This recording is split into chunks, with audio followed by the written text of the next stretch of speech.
Hello, my name is Nessa O'Mahony, and I was delighted to be invited by Paul Castell to take part in an online reading for the Skibbereen Speakeasy.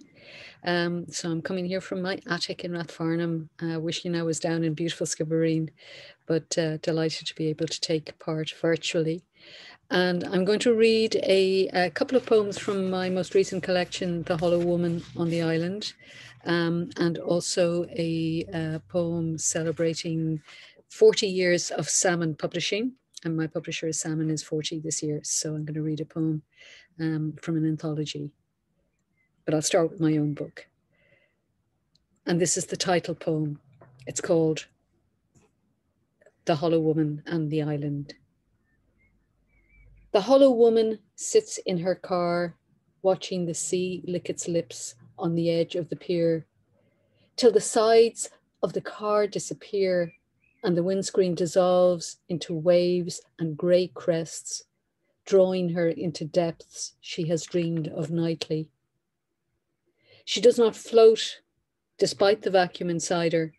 She rolls, edges rounded off by the water's oscillation, till she's smooth, buffed into ovoid shape, tie-tossed onto damp sand, to be plucked up, pocketed, placed with care on a mantelpiece, a grave top.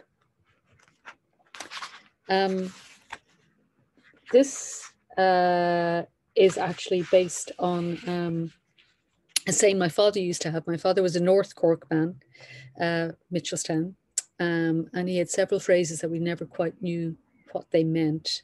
One of them was in anam crim, which we never understood, but we knew that if he was saying it was probably not good news for us.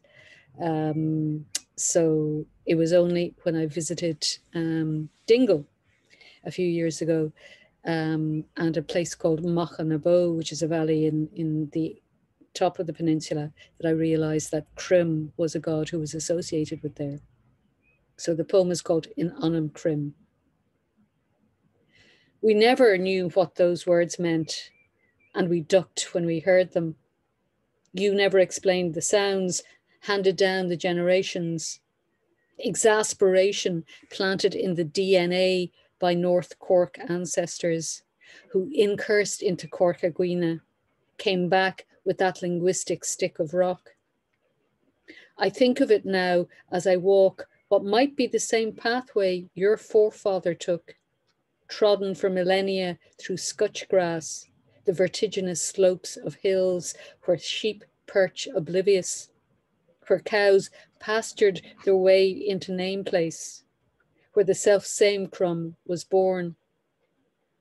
The path leads on. The hills get steeper. Remains of walls are all that's left of Driscolls and Deneen's.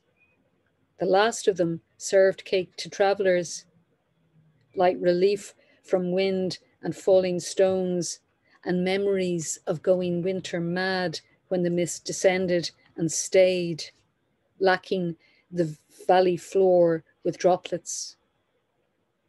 Black dog, black moods, black God, at the point where the valleys end, where waterfalls flow upward. And the poem that I mentioned, Salmon Poetry, has been going for 40 years, established by the amazing Jessie Lendenny in 1981 with a journal first, and then they started publishing books. So earlier this year, we decided we would try and celebrate Jessie and 40 years of publishing, and we put together this festschrift. Myself and my co-editor Alan Hayes of Ireland House put together this lovely book, and they let me put a poem in it, which was about a visit that did happen back in 2014. Jessie lives near the cliffs of Moher in County Clare. She had dogs, we had a dog, and this is what happened. Visiting the publisher, Knockevin, 2014. This is how I remember it. The slow bends from Doolin, the sky widening, the sense of an edge somewhere, a sweep of cliffs when we went too far, missed the turning for the boreen, the donkeyed field. Then a low wall and a bungalow. And suddenly it was all whirl, pulse after pulse of collie energy, nails scrabbling on the floor as the pack raced from one side to the other. You couldn't tell where one dog ended, another began in tail and rump and hair. Tongues lolling in juggernaut joy past chicanes of books and boxes, and back again for yet another circuit. I'm sure there was much talk about portents and poets and slim volumes, but I don't remember what. I do recall your smile, your contented shrug as a leaf blew and the pack took off again. Thank you very much, and thanks for listening.